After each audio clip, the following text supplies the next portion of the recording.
The execution ground was silent.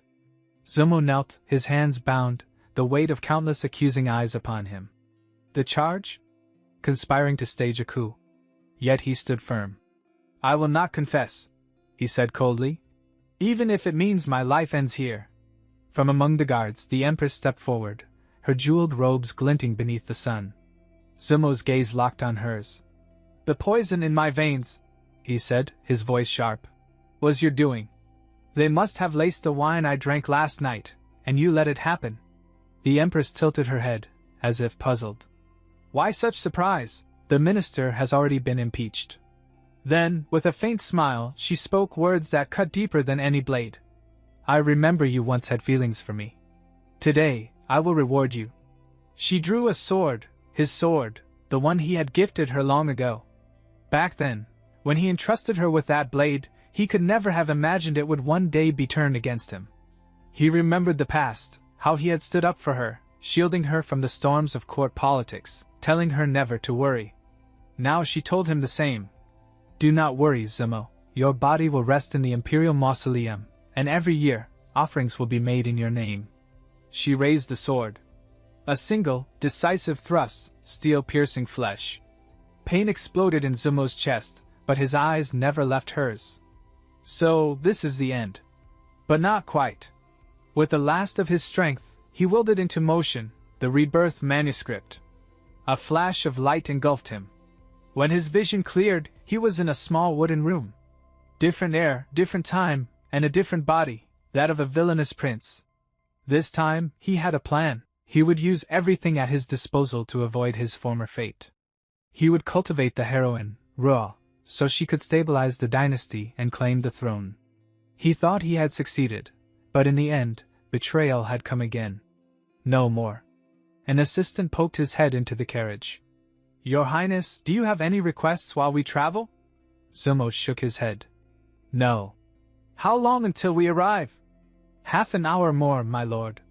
Zumo's gaze sharpened. Half an hour, the orphanage. This is when I first met Ruo. Keep driving, he ordered. Yes, my lord. He knew Ruo was still a fragile, powerless orphan. In his previous life, he had raised her. In this life, he would not. When the carriage reached the shelter, Ruo, still young, looked around in confusion. Memories surged. She had once been empress. That day, palace servants had rushed to her, pale with fear. Your Majesty! Coalition forces have besieged the palace. You must leave at once.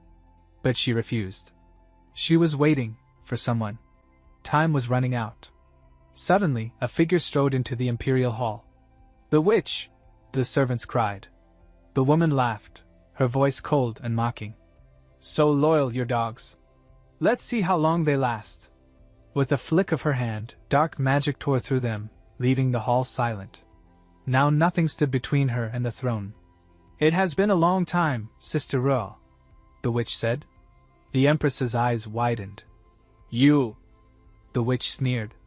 After Zumo took you from the orphanage, you lived a life of glory, even ascended the throne. Meanwhile, I crawled through filth, fighting mongrels for a crust of bread. But in the end, it is you who lost. Ruo frowned. Why? The witch stepped closer, her voice like venom. Because you killed Zumo. No one could get close to you while he stood by your side. The moment you struck him down, you were already finished. Ruo's breath caught. Lies. But the witch had no patience for more words. Her blade flashed once, sinking into the Empress's chest. You were drunk on power. The witch hissed. You slaughtered your most loyal protector. Such a foolish, pathetic girl is unworthy of being called Empress. Ruo collapsed onto the throne, blood staining her robes. As her vision dimmed, one thought consumed her. If only I could bring Zumo back. If time could turn back. Ruo's heart whispered the thought as the world blurred around her. Her vision dimmed for a moment. She stood frozen in the shelter, unable to comprehend what had just happened. Ruo, are you okay? A boy beside her asked, concern in his voice. Snapping out of her panic, Ruo waved him off. I'm fine, she said quickly, though her voice trembled. Then hurry and change into a clean outfit, the boy urged. A noble gentleman will be arriving soon to take one of us away. Ro's breath caught. Her palms grew cold. A noble gentleman, it must be him. Zumo, in her previous life, he had taken her from this very orphanage. That moment had shaped everything. This meant, this time, she had a chance to fix it. A chance to meet him again. A chance not to repeat the same mistakes. The shelter's teacher appeared at the doorway. Everyone, once you're changed, gather in the front yard. A short while later, the children assembled outside. Among them stood a girl with an unusual presence, the one who, in the future, would become the witch. The teacher's gaze found her. Ko-young, don't frighten the others with your appearance. Go to the backyard. Ko clasped her hands and bowed her head. Please, teacher, let me stay. I'll just sit in the corner. I promise I won't embarrass the noble gentleman. I only want to see him. Her voice cracked with desperation.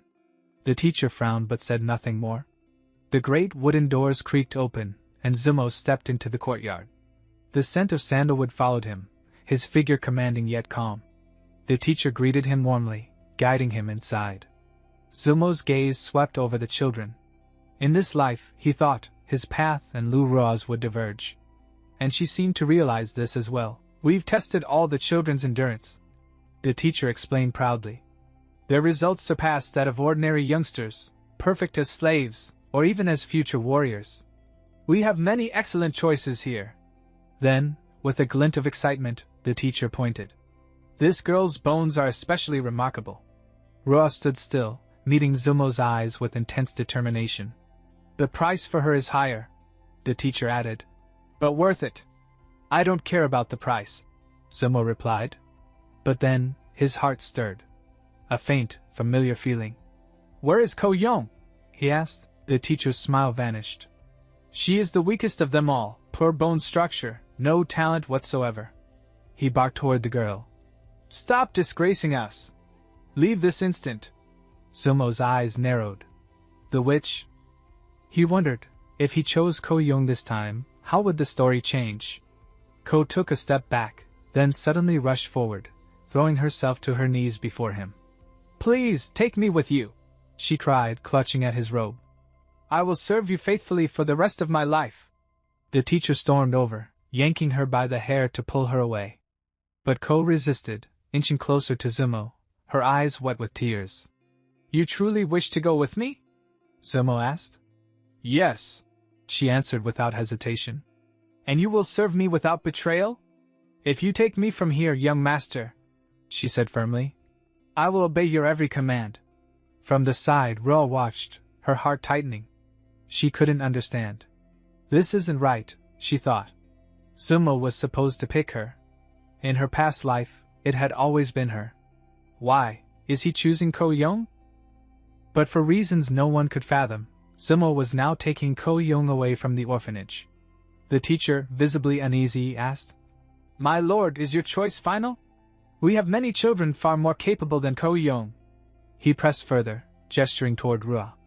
Lu Rua possesses the rarest talent. Surely she would serve you better. Zumo's gaze turned cold, his voice sharp as a blade. Are you questioning my choice? The tutor paled and dropped to his knees. Forgive me, my lord. From the side, Rua suddenly rushed forward, desperation flashing in her eyes. Please, noble gentleman, take me with you too. The teacher's face twisted in outrage. Shameless! Do not disgrace yourself before the Lord. He grabbed her by the collar, yanking her back. But Zumo stepped forward, taking Ro's hand, only to push her away with a single, forceful motion. For years in his past life, he had kept this girl under his wing, sharing bread, offering shelter, yet in the end, it had all been for nothing. Without looking back, he said coldly, I am leaving only with Ko-young. Roa stood frozen, unable to comprehend what had just happened. The tutor cleared his throat. One small matter, my lord.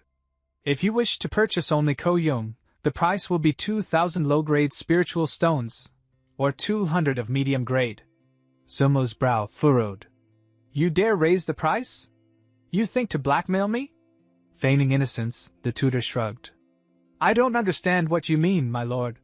And if I refuse to pay at all? Zumo asked, his tone laced with danger. Then, we simply will not let you leave, the tutor replied, forcing a smile. At once, one of Zumo's guards stepped forward, eyes flashing like steel. Are you testing your luck with threats? From the shadows, masked figures emerged, ninjas awaiting orders. Zumo waved a hand lazily. Mr. Wang, deal with them. The air shifted. The tutor's face drained of color. He fell to his knees before Zumo, trembling. Spare us! Take every stone, every treasure I possess, just let us live! But Zumo knew the truth. This man had already decided to use Ko Young as a hostage, knowing how fiercely he protected her. The tutor lunged for the girl, but before he could lay a hand on her, a flash of movement, steel sang through the air. A scream tore through the courtyard. The tutor's arm fell limp to the ground. No one, Zumo said darkly, touches Ko Young's life but me. The girl's eyes glistened with gratitude. Then Zumo drove his blade into the earth before her. Kill him! Ko Young froze, her breath catching. He's punished you your entire life. Zumo continued. This is your chance to take your revenge. Her hands trembled as she reached for the weapon. Memories surged. Days when the tutor forbade her from eating, claiming she consumed too much. The punishments that rained down on her without reason. The endless scolding. Other caregivers had begged him to stop, yet he never did. Zumo's voice cut through her hesitation. You have suffered enough. Take back what was stolen from you. Ko Young tightened her grip on the hilt. The storm of killing intent was thick in the air. The teacher's voice rang out like a whip, sharp and furious. You wouldn't dare kill me! I'm the one who picked you up from the gutter, sheltered you, kept you alive! Without me, you would have rotted in some forgotten alley long ago. His words dripped with self-righteousness, but his eyes flashed with contempt. Ungrateful wretch! I should have abandoned you long before this. The girl's fingers tightened around the blade. Her gaze was cold, but her chest burned with unspoken rage. The sword arced down, gleaming in the dim light. The man staggered back, shouting, If you kill me, I'll haunt you for the rest of your days. End it. I'd rather die than endure this pain. Her sword fell again. The final blow silenced him forever. From the shadows, Zumo stepped forward, his voice steady as falling snow. It's over. The girl lowered her weapon and bowed slightly. Master, the order has been carried out. Zumo's eyes gleamed with approval. Good. From now on, follow me, and anyone who dares offend you will meet a death so cruel, their souls will shiver. At his side, Wang spoke cautiously. Young master, what of the other orphans? Zumo waved a hand. Give them coin. Enough to survive, if they have the will. A servant scurried to obey. Behind them, Liru called out, her voice trembling. She reached toward them but found her knees weak, her mind already elsewhere. She needed a place to cultivate, to rebuild her strength. Zumo and the girl, Ko Young, entered the carriage. The man looked at her with a faint smile. Hungry? She shook her head shyly. Not particularly, just a little. He slid several fragrant dishes toward her. Start with these. Her eyes widened at the bounty before her, and she began to eat with unrestrained hunger. Slowly, Zumo murmured. If you wish to follow me, you must accept the removal of certain restrictions in your body. Once they take effect, you will never again raise a hand against me, nor disobey an order. Should you try, your soul will flee your flesh. His gaze pierced her. Before that, I'll give you the right to choose. Think carefully. Ko Young set down her chopsticks, her eyes unwavering. I've made my choice. I won't take back my words. Then, relax. Do not resist. Zumo placed his palm on her head. A ripple of strange, cold energy flowed into her body. Her chest constricted, her breath hitched. Now strike me, Zumo ordered. She tried, only to clutch her chest in agony. This is the seal, he said calmly. If you ever seek to harm me, the pain will be far worse. Ko Young's voice was firm. I will never betray you, young master. Just then, Wang opened the carriage door. We've arrived at the manor. Zumo nodded. Prepare her a room. Have her washed. I have business to attend to. Ko Young followed Wang through the grand halls, her eyes drinking in the beauty around her. I can't live in such a place, she murmured, blushing. I'll sleep in the stables. A maid gasped, but Ko Young waved her off. I'll feel less out of place there. Wang chuckled. You were chosen by the Lord himself. Forget the stables. The servants will bathe you, then you'll eat. Her heart swelled with confusion. Young Master Zumo is too kind. How can I ever repay him? Meanwhile, Zumo walked through the bustling streets, thoughts sharp as blades. The item I need, it should still be here. At a merchant's stall, a buyer was arguing furiously. This jade pendant is small, flawed. 20 spiritual stones at most. The merchant scoffed. 20? I'd be ruined. 50 stones is my lowest offer. The buyer offered 30, the merchant refused. Then Zumo stepped forward. I'll give 100. The merchant blinked in shock. Acceptable price, young master. When the man tried to weave a tale of family heirlooms, Zumo's eyes chilled.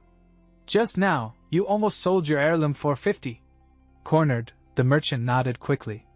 But another man, Len, burst in furious. I was here first. You can't just take it. Zumo glanced at him with faint amusement. In the original fate, this pendant was mine.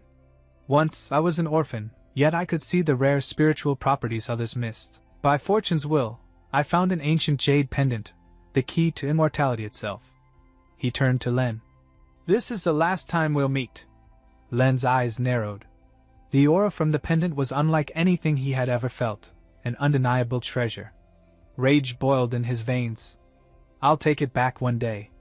No matter the cost. Then, suddenly, Len froze.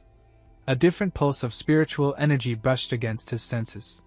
His lips curled into a grin. Another chance. In the dim glow of his private chamber, Zumo unfurled his palm. From the jade pendant, a torrent of spiritual energy rippled outward, bathing the room in an ethereal light. His eyes narrowed. He had received exactly what fate owed him. Before him, shimmering into existence, were two treasures, a scroll woven from drifting clouds, its surface pulsing with immortal runes, and a golden ring, glowing faintly with a warmth that seeped into his bones. The cloud scroll of immortality, and the cloud spiritual key. Zumo murmured, his voice low yet trembling with restrained excitement. He could feel it. The scroll's aura pointed toward a hidden spiritual realm. If he cultivated within it, if he restrained his spirit and endured the trials, he might ascend to glimpse the kingdom of heaven itself. That realm was no ordinary secret ground. It was a peerless art, crafted by a great master long buried in the river of time, a place said to hold infinite opportunities and the treasures of ancient immortals. And this key, this golden ring, was the only path into it. Zumo's gaze sharpened. This time, destiny is mine to command. Later, Zumo returned to the manor. The ever-faithful Wang stepped forward and bowed. My lord, I have arranged a third room in the east wing for our young guest. Dinner awaits. Shall I invite Miss Koyong to join us? Zumo shook his head with a faint smile. No. I will see her myself. The manor corridors were silent as Zumo strode toward the east wing. After a short search, he found the third room. Inside, a maid greeted him politely. Meanwhile, in Koyong's chamber, maids were helping the girl bathe. Why you don't have to do everything for me? She stammered, cheeks flushed. The maids exchanged amused glances and withdrew. Koyong, alone now, sank into the hot water, letting the warmth embrace her weary body. It was the first time she had ever bathed in such luxury, far beyond the icy wooden tubs of the orphanage. Then, voices at the door. The maid's tone became respectful, reverent. The noble Lord Zumo. Her heart skipped a beat. Panic seized her, she scrambled for her clothes. The door creaked open. Zumo stepped inside. Wait! Koyong yelped, plunging under the water like a startled fish. Zumo froze, momentarily taken aback. His lips curved into a faint, apologetic smile. Forgive me, I should not have entered so abruptly. Some time later Koyong emerged, now dressed in fine clothes. She bowed slightly. Sorry for making you wait. Zumo's gaze lingered. That outfit, it suits you well. Her cheeks warmed. Thank you, young master. Come, he said, turning toward the corridor. We eat first. Then, there is something important we must do. The dining hall was bright, with servants arrayed on either side. Platters of steaming delicacies lined the table. Koyong's eyes widened. Her stomach growled audibly. "What are you waiting for?" Zumo asked with a faint smirk. "The food will not stay warm forever." She didn't need to be told twice. She attacked the dishes with unrestrained hunger. "Miss, please slow down. You might choke," a servant fretted. Koyong devoured mouthful after mouthful, her speed leaving even Zumo momentarily speechless. When she finally set her chopsticks down, she rubbed her stomach sheepishly. I usually don't eat this much." Zumo chuckled. "Wang, tell the cook to keep the portions large. 3 meals a day." Wang bowed. "Yes, my lord." When they finished eating, Zumo led her to a quiet chamber. From within his sleeve, he withdrew the cloud scroll of immortality, its runes swirling like drifting mist. "Koyong," he said solemnly, "study this. Inside lies knowledge beyond imagination. If you can master it, then the future will change in ways even I cannot predict." She accepted it with trembling hands. Elsewhere in the city, a merchant rummaged through a pile of broken trinkets. His face darkened as he spotted the shattered remains of a jade bracelet. "Reckless fool!" he cursed himself. "I didn't even think such a thing could hold something valuable." An elder of the King Tang sect happened to pass by, halting when he overheard the man. "You mean to say, nothing was found in the alley?" The merchant stiffened, bowing quickly. "Elder, those words weren't meant for you." The elder crouched, his gaze sharp.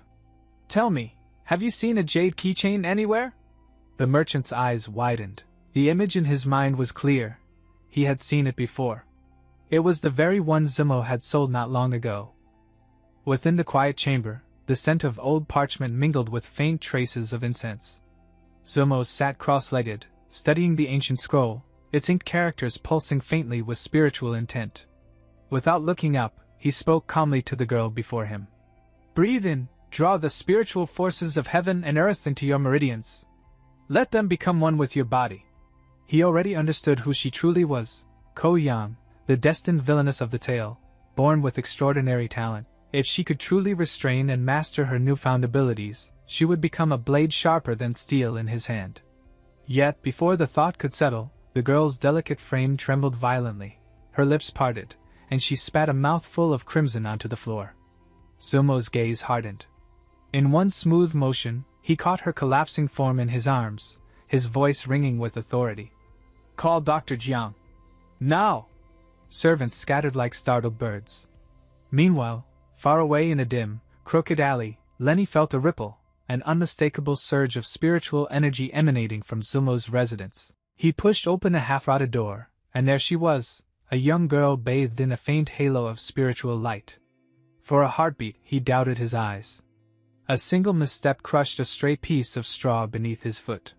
Crack! The sound sliced through the still air. In the next breath, the girl blurred into motion, appearing before him like a shadow given flesh. The straw she once stood upon was now pressed coldly against his throat. "Who are you?" The boy's hands rose slightly, his voice hurried yet steady. I'm Lenny. Been on the streets my whole life. 15 this year." Li Ru, her true name in another life, blinked at the sound of his name. Memories stirred. In her past life, court ministers had once begged the Empress to admit a certain youth surnamed Li into the palace ranks, claiming he possessed an unparalleled talent for treasure hunting. Zumo, however, had rejected the proposal every time. Now, standing before her was that very boy. If his skills could aid her in searching for rare artifacts, her cultivation path could advance at an astonishing pace. She withdrew the straw. Only now did Lenny realize it wasn't a blade at all. "Want to keep me company?" she asked. His answer was immediate. "Gladly." Back in Zumo's chamber, Dr. Jiang examined Ko Yang with grave eyes. "Her body is indeed blessed with a mysterious gift," he murmured, "but her condition is dire. The spiritual form of her body has been weakened to a dangerous degree. This explains her insatiable appetite." Zumo's voice was clipped. "Is she ready for cultivation?" Dr. Jiang considered. "I can prepare a potion to stabilize her. But the process will be agonizing, and only a temporary reprieve. To fully heal her, noble lord, you must obtain an extremely rare herb, the jade grass of icy flesh." The name sent a cold ripple through Zumo's thoughts. He thanked the physician, personally escorting him out. Then he turned to Ko Yang, who was already sitting upright, eyes sharp. You heard everything. About your body, and the treatment. She leapt from her bunk. Young master, I will train harder than ever. His expression darkened. It will be pain unlike anything you've known. Her gaze did not waver. I'm not afraid. If it makes me useful, I will endure it. Sumo studied her for a long moment before saying quietly, I hope your words are not empty. Tomorrow we walk together. She bowed her head. Yes, master. From his sleeve, he produced a small pouch. The pollen inside will dull your pain. Use it wisely. She accepted it with both hands, gratitude shining in her eyes. That night, under the flickering lamplight, Ko Yang sat alone. She untied the pouch, inhaling its faint, cooling scent. Her lips curved faintly. Her young master had personally given this to her. But her joy was short-lived. A sudden, sharp ache tore through her body. She clenched her fists. This must be the pain Dr. Jiang warned about. The next morning, in the dining hall, she devoured her food with ravenous hunger. Sumo, seated nearby, watched in silence until she looked up with a sheepish smile. Thank you, young master, for the delicious dishes. Eat slower, he replied evenly. When she was finally full, he took her hand. Hold on tightly, or you'll lose your meal. Before she could question, his figure blurred. Wind roared past her ears as they streaked through the corridors, out into the world, faster than her eyes could follow. They stopped at the base of the Jade Dragon Mountain. There's a place hidden here, Sumo explained. Within, we may find the jade grass of icy flesh. Her breath came fast. The journey had drained her strength. But just as they prepared to move forward, a low, guttural snort broke the mountain's stillness. From behind a thicket, a beast's snarling face emerged, its eyes burning with primal fury. It lunged. Ko Yang moved instantly, placing herself between Sumo and the danger. Young master, be careful! Yet in her heart, a seed of doubt sprouted. Can I truly protect him, alone? The air shimmered faintly as the noble Lord Sumo raised his palm, threads of mystic power rippling from his fingertips. With a quiet, commanding tone, he said, We are fortunate indeed to find bloody amber flowers in this forsaken place. The beast has not fully consumed their essence. Before Ku Yong could even question him, the bleached skeleton of the tiger, still warm from its last breath, collapsed into the dust under Sumo's spell. Then, as though the heavens themselves had rewound time, scarlet sinew began to coil over bone, fresh flesh knitting itself together. Ku Yong's eyes widened, her breath caught in her throat. She had never witnessed such sorcery. Sumo turned to her, his tone calm yet tinged with satisfaction. This is the rebirth manuscript at work. A faint smile touched his lips. And tonight, we dine on tiger meat unlike any other. With a wave of his hand, he plucked several glowing amber leaves from the flower stalks, their crimson light dancing in the fading daylight. We'll wait out the night in the local cave, he said, as if stating an unchangeable decree. The girl agreed, dragging the tiger carcass by its thick tail as they made their way inside. Within the cavern, firelight licked the stone walls as the meat sizzled over the flames. Ku Yong sat cross-legged, eyes fixed on the mesmerizing cooking process. Suddenly, Sumo's voice broke the quiet. Girl, mind your breathing. The sudden gravity in his tone made her stiffen. She turned toward the cave mouth, her gaze catching faint silhouettes moving against the night mist. Master, who are they? She whispered. Sumo's eyes narrowed. Followers of the sect, he said slowly. Strange, to see them here, so near the Jade Dragon Mountain. He glanced back at her, his voice low and edged with meaning. Perhaps that explains why so few dare wander here. If they interfere, I will see them erased.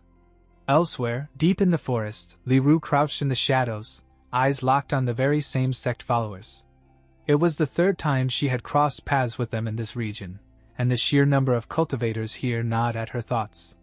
Lenny, her loyal companion, called from behind. Mistress, there are battle traces nearby. Li Ru's pupils contracted. She could feel it, the mixed auras of jade grass and blood amber lingering in the air. Such energy could only come from the sect, or from Sumo himself. She muttered. Her decision was instant. She needed an alchemical furnace, now, to refine elixirs before it was too late. Without another word, she sprinted off. Mistress! Wait! Where are you?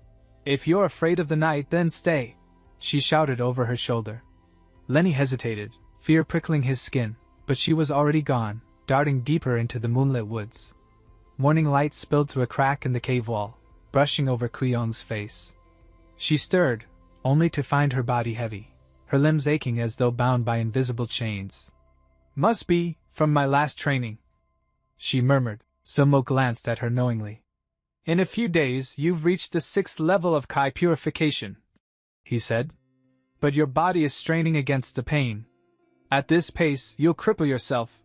Then, his voice softened into command. We move. Now. Before they left, he handed her a small bottle. During your next training, drink this. It will dull the pain. She bowed her head in thanks, gripping the vial tightly as they ventured deeper into the forest.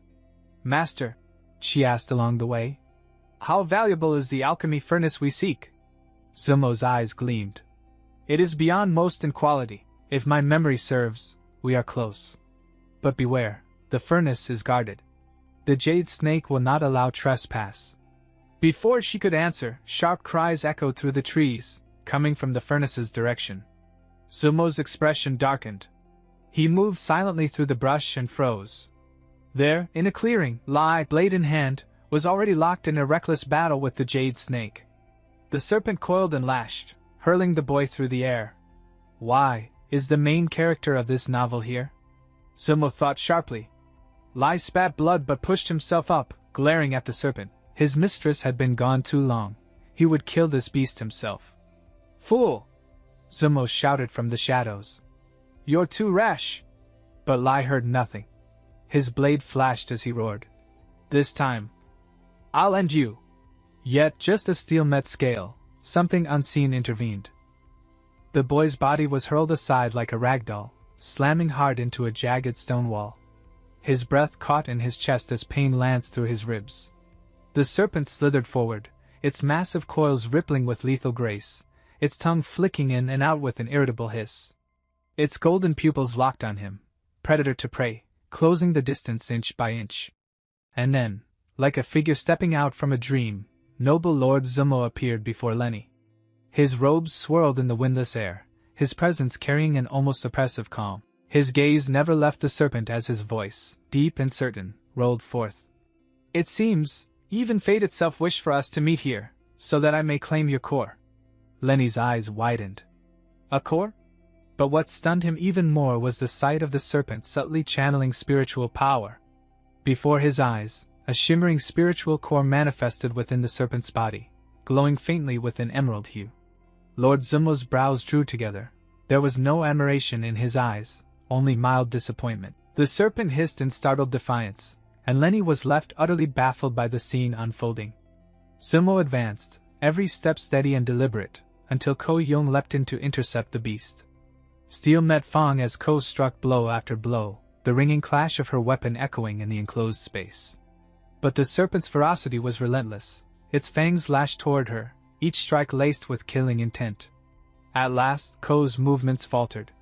Her breathing quickened, her guard slipped, and the serpent lunged. Its fangs were a hair's breadth from her throat, when Lord Zumo's hand flicked outward. One stroke of magic, he declared coldly, is all it will take to destroy you. A flash of blinding spiritual light erupted. When it faded, the serpent's body lay still, its head lifeless upon the ground. The core, pure, untarnished, floated gently into Zumo's hand. Lenny rushed to Ko Young's side, concern etched into his features. Are you hurt?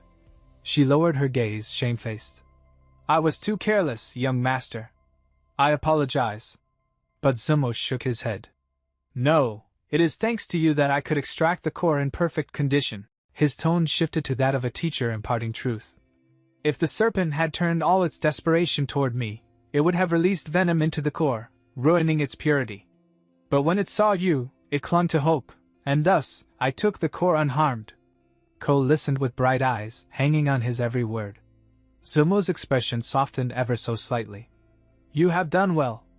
Now we tend to your wounds, then we move on. Her heart swelled, Rare was the day her young master offered praise. But not everyone shared her joy.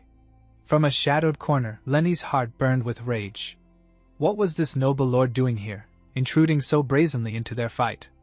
Could it be he too knew of the alchemy furnace hidden in these woods? Lenny forced the thought aside. Survival came first.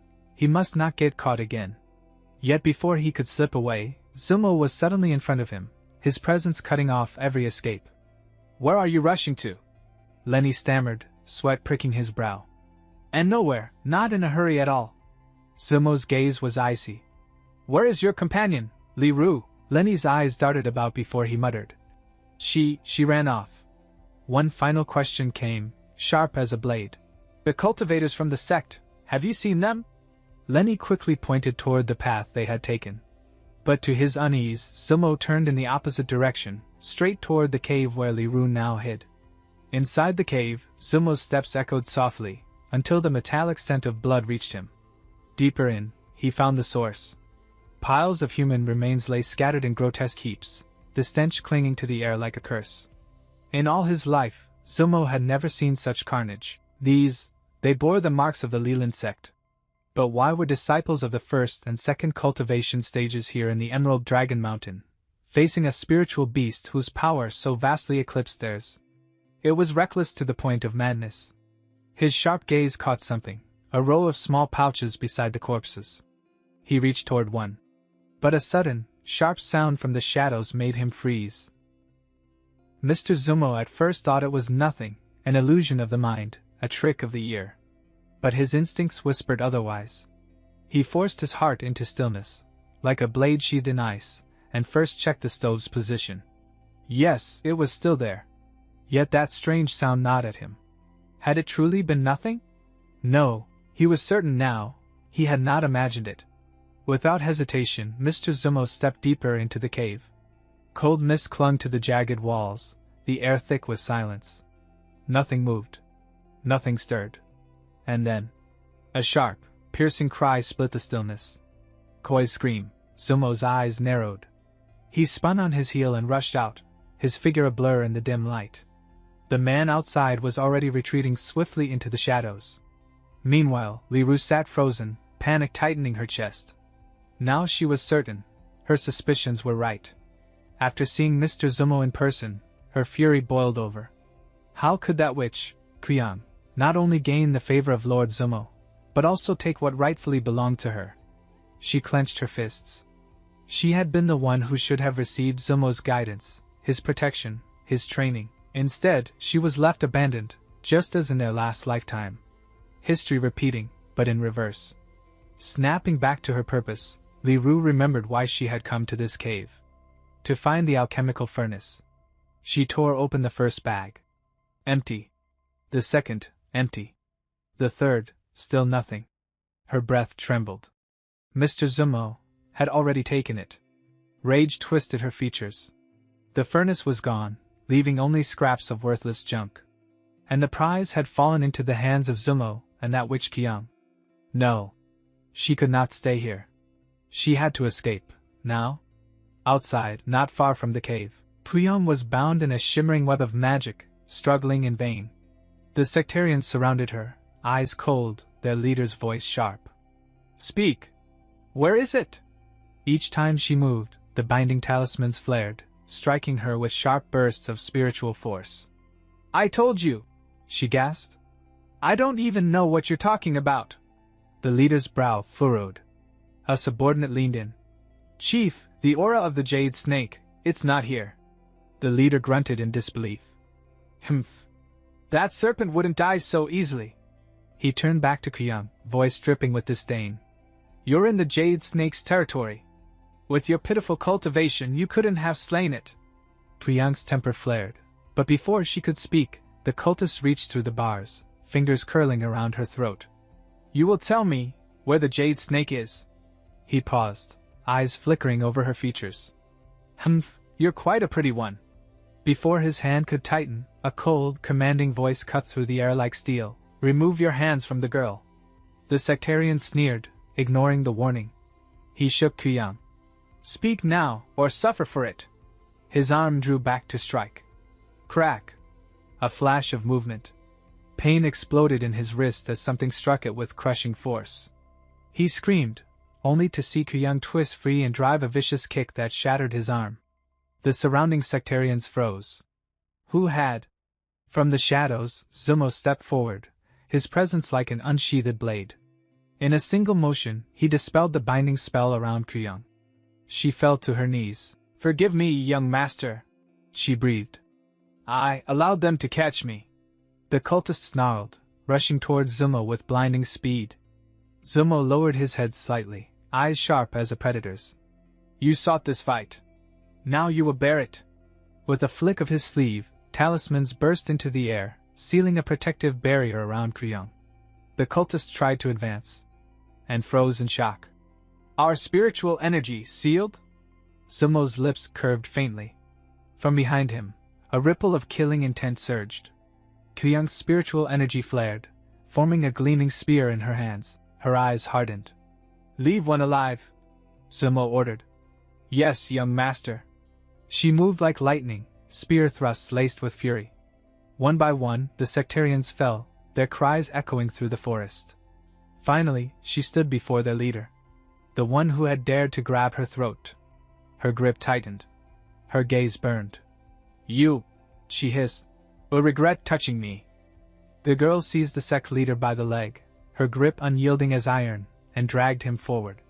"Young master," she said with a proud smile, "I've taken care of the remaining sectarians." With a sharp swing, she hurled the battered leader at Zumo's feet. The man lay there, barely conscious, his breath ragged. Kuyang stepped forward, handing over a bundle of supplies. But Zumo merely waved his hand. "Keep them for yourself," he said calmly. Then, with a flick of his fingers, Zumo conjured a swirling vortex of chi, a twisting whirlpool of pure energy that hummed with lethal force. It shot forth, engulfing the sect leader. The man's body arched, his eyes going wide as pain tore through him. "From now on," Zumo's voice was cold, each word like a blade, "you will answer every question I ask." He wasted no time. "Your name?" The leader's panic was immediate. Why did you kill my disciples?" he shouted, trembling. Kuyang tilted her head, mildly puzzled. Without a word, she summoned her energy spear, the golden weapon materializing with a sharp crackle. She strode forward, her shadow falling over the man. My name is Yui," he blurted at last. "I am a loyal follower of the Lilan sect." Zumo's gaze sharpened. "What business does the Lilan sect have in the Jade Dragon Mountains?" Yui hesitated, then spoke quickly. "We came, seeking Yanling's secret kingdom." Zumo's pupils narrowed. Yanling's secret kingdom? How did you even learn of its existence? He demanded. "The Qingtang sect," Yui stammered. "Their elders began spreading rumors, whispers of a hidden realm." Zumo pressed on, his tone turning dangerous. "Then where did the Qingtang sect obtain their information?" But Yui shook his head desperately. I don't know anything more." Zumo's expression hardened. With a sudden motion, he threw Yui to the ground. The man scrambled, clutching at Zumo's robes. "Please, spare me. I beg you, forgive me," Zumo said quietly. "But today is the day you leave this world." No, wait. It was too late.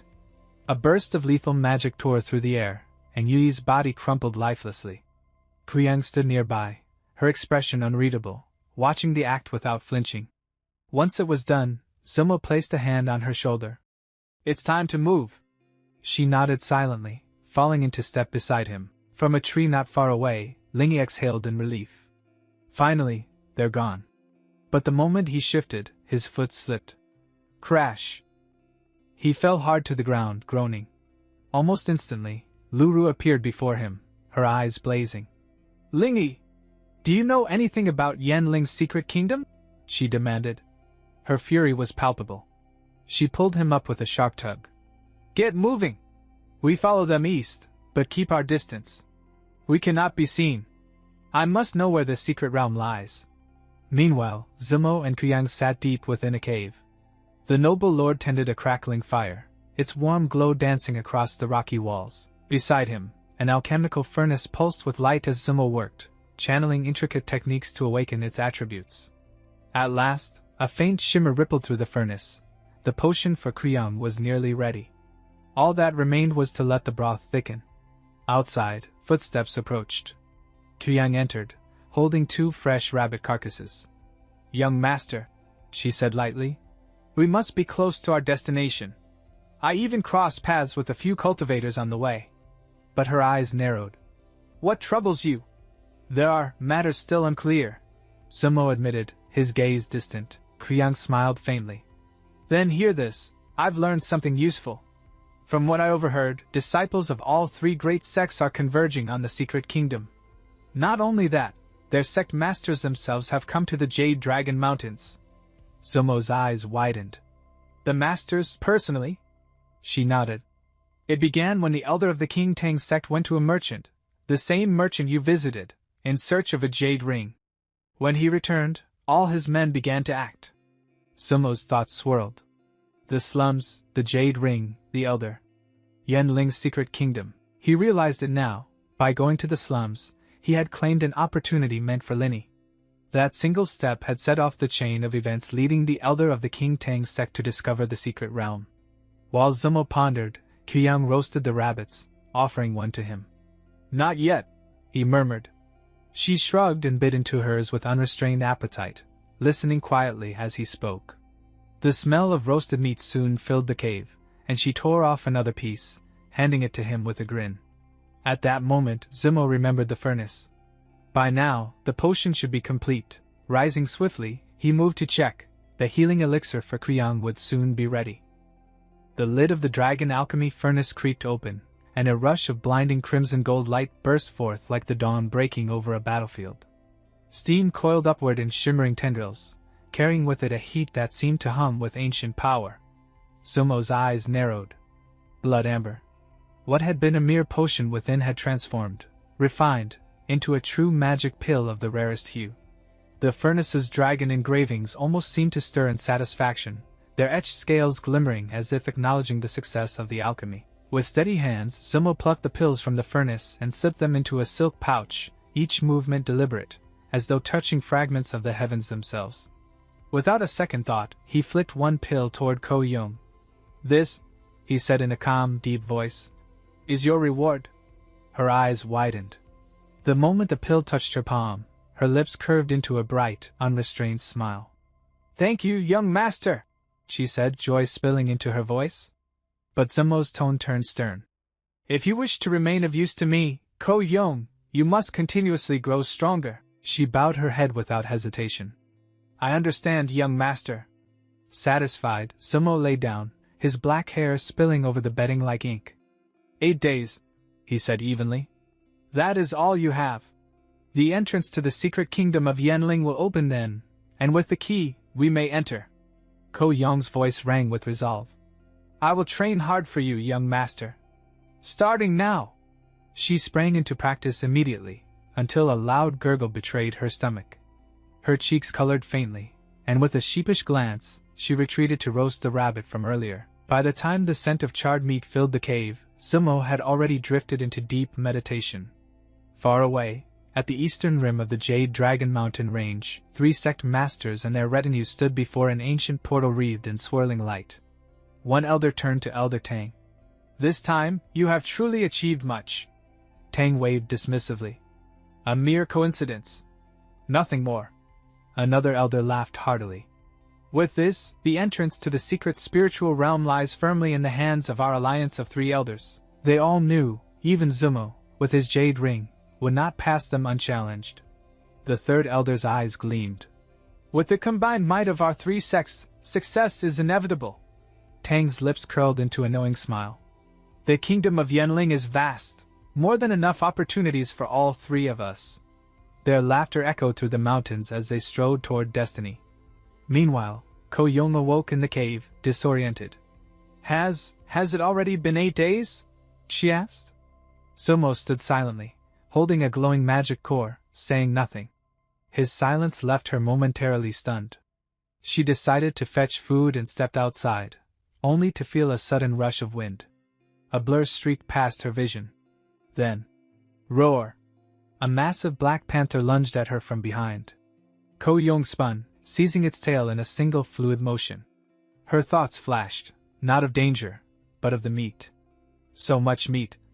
Young master will love this. The beast snarled and tore itself free, circling for another strike. But Ko Young's eyes gleamed with battle hunger. She unleashed her chi, and with a thunderous boom, the panther was hurled against a tree. The hunt was over. Triumphant, she hauled the carcass back to the cave, the thought of roasting such exotic meat quickening her steps. Soon, the panther's rich aroma filled the air as she ate, savoring every bite. But Sumo still sat unmoving in deep cultivation. Her brow furrowed. If he doesn't wake soon, we may miss the opening of the secret kingdom. Yet, she could not help stealing glances at his face, handsome and composed in meditation.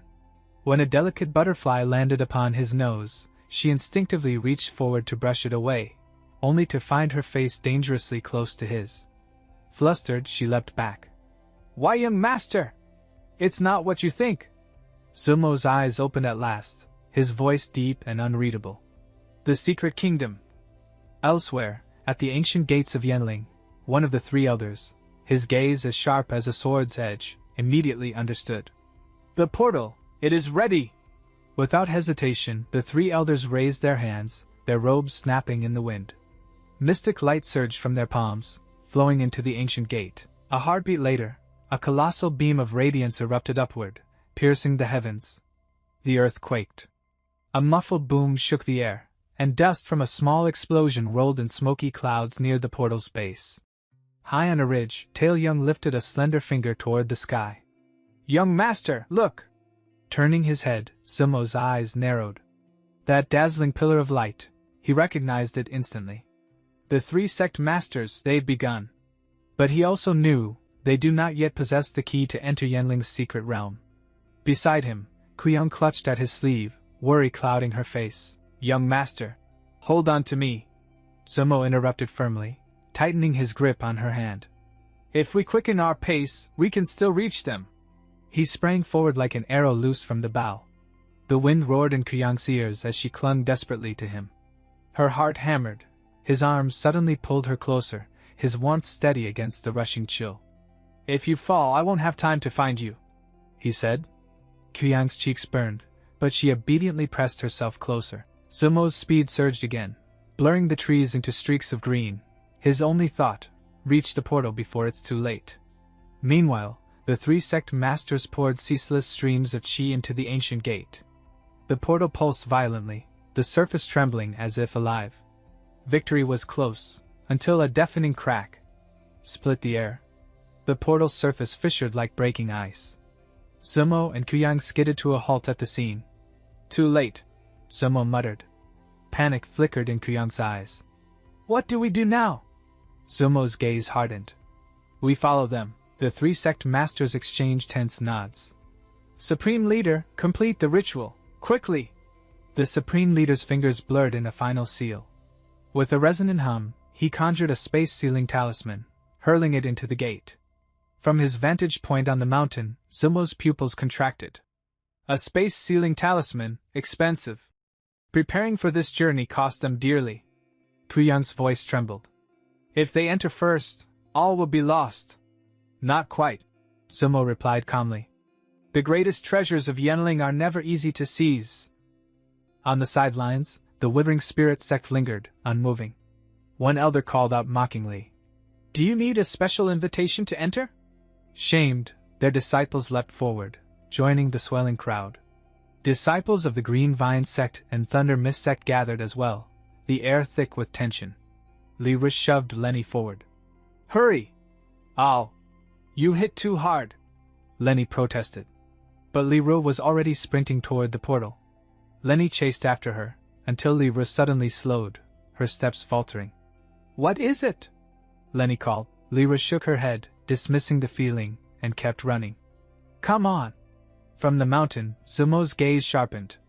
"Strange," he murmured. Kuyang tilted her head. "Young master?" "Ignore it," he said, though his mind whispered another truth, an illusion. Below, the elder's eyes glinted. "It is time." The elder of the King Tang sect spoke gravely. Only our own skill will carry us to the treasures. Be ready. Another elder's restraint snapped. Enough waiting. Let us see what awaits. With that, the three elders stepped through the portal. In the very next breath, Zumo and Kuyang descended beside it. Kuyang looked up at him. Are we going in? Yes.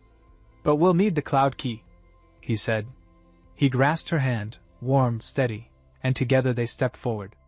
The world blurred. When their vision cleared, Kuyang's lips parted in awe. They stood in a forest of luminous trees, their trunks bathed in silver light, their leaves whispering in an unseen breeze. Beautiful. We must find the door, before the elders do, Zumo said, his tone urgent.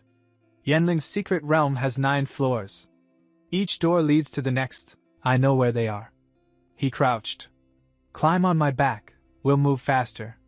Without hesitation, Kuyang obeyed. Zumo's figure blurred into motion once again, racing through the glowing forest toward destiny. And in a few breaths, they were deep in the shadowed heart of the forest. Kuyang opened her mouth to speak, only for Zumo's palm to gently press against her lips. Quiet, he murmured. Something is here. His gaze swept the undergrowth, his senses like a drawn blade. Moments passed. The forest remained still. Only then did he lower his hand. It's clear. Time to start collecting. Kuyang tilted her head in confusion, but followed as he strode toward the mountain. Zumo moved with the certainty of one who already knew the path. At the mountain's base, he pushed aside a tangle of thick vines, and a door appeared before her eyes, etched into the stone like a phantom gate. Kuyang's eyes widened. A door here?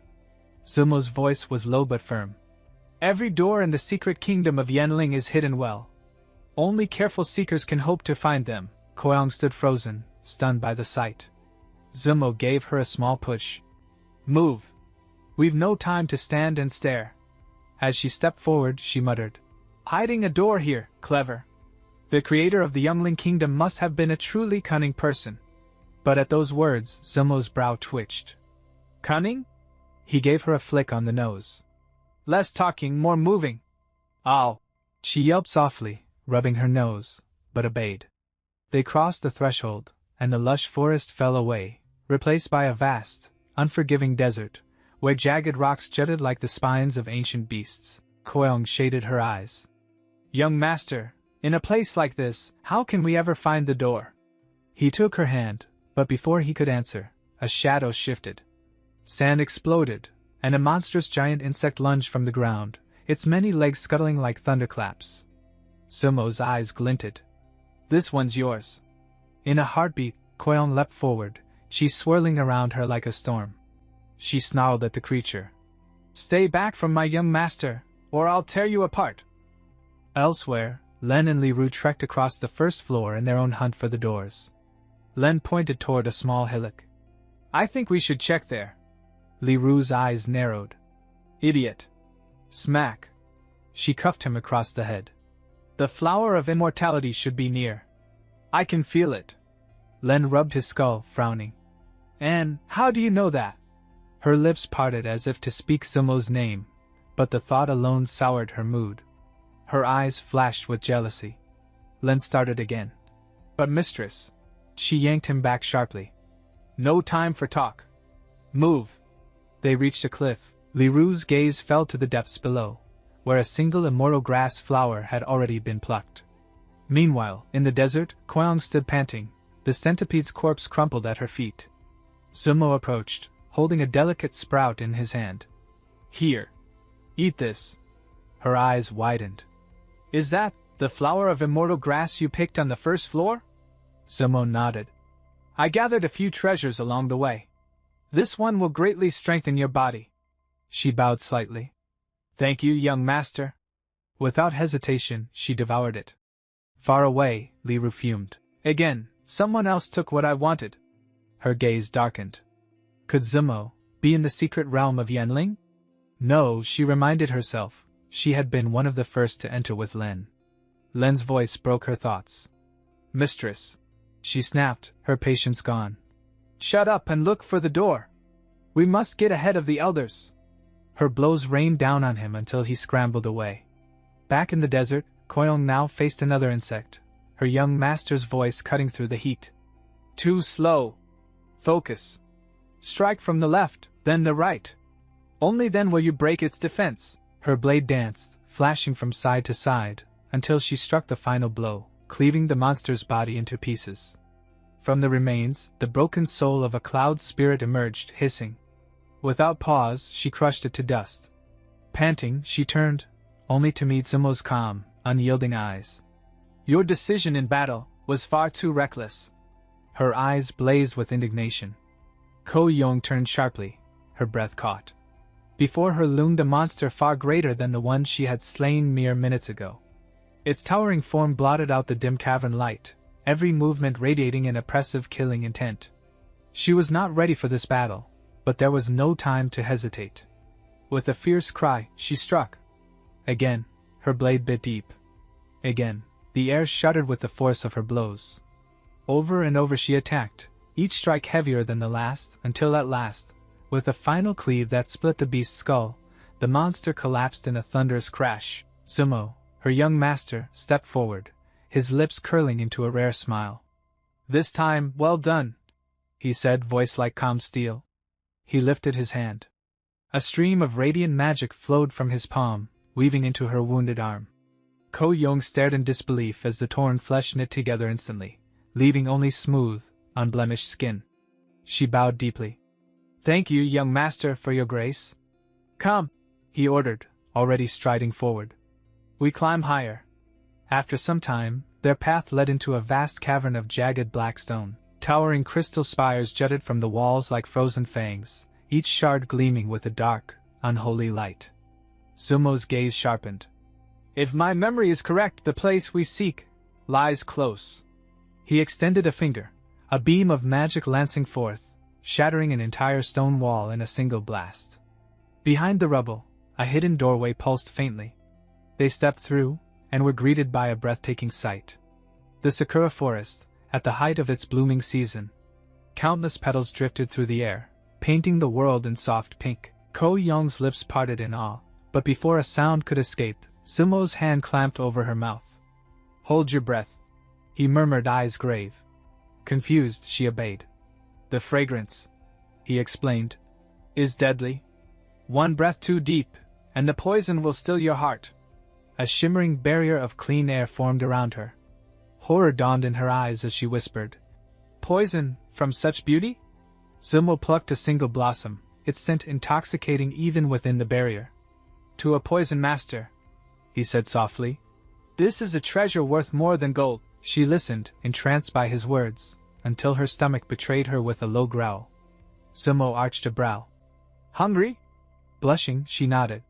A portal shimmered into existence before them. We'll rest on the 4th floor, he said. Eat, regain your strength. We still have far to go. Far from the forest, at the entrance of the secret kingdom, an elder's voice thundered with fury. 2 hours! And still, you cannot find the door? His disciples bowed low, faces pale. Elder, the Yenling realm is limitless. Searching for the door is like searching for a needle in a... Silence! The elder snapped. We have no choice but to use it. The other elders froze. Horror flitted across their faces. The secret deduction technique? They knew the cost. Years, decades, of life burned away in a single casting. You cannot, one protested. Head of the LCT, you must reconsider. But the leader's eyes were cold. Do not forget why we came. Compared to the treasures within Yenling's secret kingdom, what is a few years of life? Reluctantly, the others fell silent, though their disapproval was written plain upon their faces. Meanwhile, Lyra battled a raging lion beast. She struck again and again, but her foe's strength did not waver. Pain lanced through her side as its claws found their mark. With a roar, the lion lunged, death raced toward her. And in that instant, Lenny appeared at her side, dragging her out of the beast's path. But the lion was relentless. Even after tumbling to the ground, it charged again, eyes burning with savage hunger. Lenny moved without thinking, placing himself between the monster and his mistress. Lyra's fingers closed around a fallen blade. At the last heartbeat, she drove the weapon straight through the lion's snarling muzzle. The beast collapsed. Lyra fell back, breathing hard, her body trembling from exhaustion. Yet Lenny remained sprawled on top of her. "How long?" she asked coolly. "Do you plan to lie there?" Flustered, he stammered. "I was only protecting." Her knee shot upward, connecting sharply. Lenny rolled away with a strangled cry, clutching himself. Ignoring his suffering, she asked, "Did you find the door?" He pointed toward a thicket of tall plants. "It's hidden there." She parted the foliage cautiously. "You're certain?" Elsewhere, on the fourth floor, Ko Young sat by a crackling fire, devouring roasted meat with unrestrained hunger. "Young master, aren't you eating?" she asked between bites, but Zumo's gaze was fixed on the piece of jade in his hand, its surface glimmering faintly. "This stone," he murmured, "will serve us well when the time comes." The flickering campfire cast long, wavering shadows across the fourth floor of the secret kingdom of Yanling. Kuyang's gaze lingered on the lustrous jade in her young master's hand, her eyes widening with sudden recognition. "Young master," she whispered, her voice tinged with awe. "I remember this jade. Zumo once found it on the second floor of the secret kingdom of Yanling." Zumo, seated calmly beside the flames, gave a small nod. His tone was matter-of-fact, yet carried the weight of ancient knowledge. "This is no ordinary stone, it is a jade of transforming spirit, a treasure beyond compare. The finest material for refining weapons, and if wielded well, capable of elevating a spiritual weapon into the rank of a spiritual treasure." Kuyang's breath caught. Such a thing truly exists? Her heart pounded at the thought. "Young master, have you found a use for it?" A faint, knowing smile touched his lips.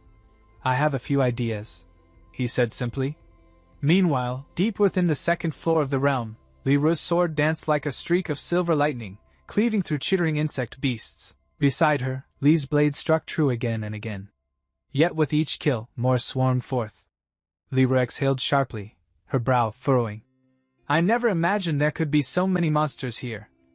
Then, she noticed Li standing still, his eyes narrowed in concentration. "What are you doing?" she demanded. "I'm thinking," Li replied. "I can feel it, a powerful aura, from over there." He pointed to the shadows beyond. Li tilted her head. "Aura? Could it be the door to the next floor?" He shook his head slowly. "No. This doesn't feel like a door. It feels like a treasure. One of great value." Her eyes gleamed. "Then enough talking. Let's go." Without waiting for him, she darted toward the source of the aura, her steps swift as wind. Far above, on the fourth floor, Zumo and Kuyang had just finished their meal and resumed cultivation. But suddenly, cough, cough. Kuyang's face paled, and bright crimson stained her lips. Pain racked her body, yet she pressed on, refusing to falter. "I cannot be a burden to him." Zumo's eyes widened in shock as her chi flared wildly, enveloping her in a shimmering radiance. Enlightenment, he thought, such talent, such resolve. This girl is worth nurturing at all costs. Her aura surged like a rising tide. Elsewhere, within a hidden hall, the elders of the King Tang sect fumed. Their disciples had yet to find the door. "This is a waste of time," one spat. "We must resort to the secret deduction technique, even if it costs us years of life." The first elder's expression darkened. "In this immortal's realm, the price is far steeper. 10 years of our lifespan, each." The third elder's eyes widened. 10 years? It cannot be helped," the second elder said grimly. "This is our last hope." The three joined hands, their chi intertwining as the ritual began. The air trembled, and a glowing magic circle took shape, revealing an image, a thicket of helical foliage, and beyond it, the hidden door. "In such a secluded place?" the third elder murmured. "Send word to the disciples," the first elder ordered. "Prepare to enter the second floor." Priyang stirred, feeling the warmth of her young master's chi shielding her. She turned, meeting Zumo's calm gaze. "You're awake," he said gently. She nodded. "Then we move on, time is precious." Before she could reply, her stomach rumbled loudly. Silence fell. Both looked away, the air thick with awkwardness. Elsewhere, Lai and Li Ru crouched behind a jagged rock, eyes fixed on the massive form before them. A colossal desert dragon lay coiled in the sand, its golden scales gleaming faintly in the dim light. Li Ru's breath caught. A desert dragon, here? Impossible. Such creatures are rare beyond imagining. Memory surfaced, Zumo's voice, once telling her of this beast. She shook her head, forcing herself back to the present. Lai noticed the change in her expression. What's wrong? She didn't answer his question. Instead, she said softly, beneath this dragon's cave lies a legendary jade of transforming spirit. Li's eyes widened at her certainty. But how do we enter, without alerting the beast? She murmured. He raised a hand, pointing into the shadows ahead. Look there. Li Ru and Linny's gazes snapped upward as several streaks of light split the heavens, descending like divine spears. Their hearts trembled. Only the elders could produce such brilliance. In the next instant, 3 venerable figures landed nearby, robes billowing with immortal authority. The elder of the King Tang sect swept his sharp gaze over the land, lips curling into a thin smile. My intuition has never failed me, he declared. They've just entered the cave where the precious stones slumber. But before his words could fade, the sudden arrival of the 3 elders sent ripples of power through the earth, awakening the dragon that lay dormant within. With a thunderous roar, the beast erupted from the depths, its scaled body like a living mountain of gold and obsidian. The elders froze mid-step, their eyes widening in disbelief at the sight of the monstrous creature. The King Tang elder's expression hardened. Enough hesitation. The treasures are within our grasp, only this beast stands in our way. Slay it! With a flash of steel, Elder King raised his blade skyward. She flared like a burning sun as he and the other 3 elders surged forward together, their disciples streaming after them like a tide. Linny instinctively moved to take flight, to intercept them. We can't let them be the first into that cave. But Li Ru's slender hand shot out, seizing his sleeve with surprising force. Wait! Her pull was so sharp that Linny stumbled, pitching forward into her. Before he could even catch his balance, thwack, her foot sent him reeling back, a boot to the face. Mistress! I was only trying to stop them. Her gaze didn't waver. Do not underestimate that lizard. This fight will not end quickly, nor easily. Meanwhile, far away in the mountains of the next floor of the youngling's secret kingdom, Ko Young and her young master, Zumo, emerged into a realm shrouded in drifting smoke and curling fog. The girl's curiosity sparked at once. Young master, what awaits us here? But Zumo only extended his hand. Follow me. Obediently, Ko placed her delicate palm into his, her fingers trembling slightly. The mist grew thicker, cold tendrils coiling around them. Ko's heart began to pound. Young master, what's happening? His voice was calm, almost chilling. One wrong step, and you'll wander in this fog forever. Fear prickled her skin. She clung tighter to his hand. Zumo knew there was only one way to cut through this phantom haze. Ko stumbled in the whiteness, bumping into his back. Without turning, he clasped her hand once more. Stay close to me. Always. Then, like a shadow-swift wind, the noble young man surged ahead. Ko had to cling desperately to his arm to keep from falling and vanishing into the fog. At last, the white veil parted, revealing a vast, roaring waterfall before them. Zumo's eyes gleamed. We've arrived, at the most sacred place on this floor. Ko stared in awe. This waterfall? Sacred solar water, he explained. Bathe here, and your life will lengthen. Your spiritual power will multiply. For you, it will stabilize your foundation and purify your energy.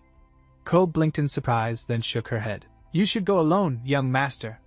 But Zumo's tone grew firmer. Treasures like this do not appear twice. Come. Nothing ill will befall you if we enter together.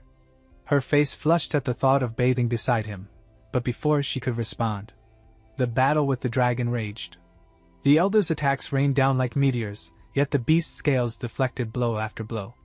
With a surge of power, they bound it with glowing chains of magic, seeking to immobilize it for the killing strike. Then, roar, the dragon's cry split the heavens. The sound crashed like a tidal wave, hurling the elders backward. Blood trickled from Li Ru's lips. Mistress! Are you all right? Linny cried. She wiped her mouth and nodded. I'm fine. Though Linny himself was reeling from the same ear-splitting force, Li Ru's eyes sharpened. Now's our chance. They slipped like shadows beneath the cliff, where above, the dragon and the three sects clashed in fury. Finally, they reached the heart of the cave. Upon a small golden pedestal sat the object they had been seeking, a top-level spirit-transforming jade, radiating an aura so pure and potent it seemed to breathe. Li Ru's hand reached for it, when a strange sound echoed through the cavern. Her fingers froze inches from the jade.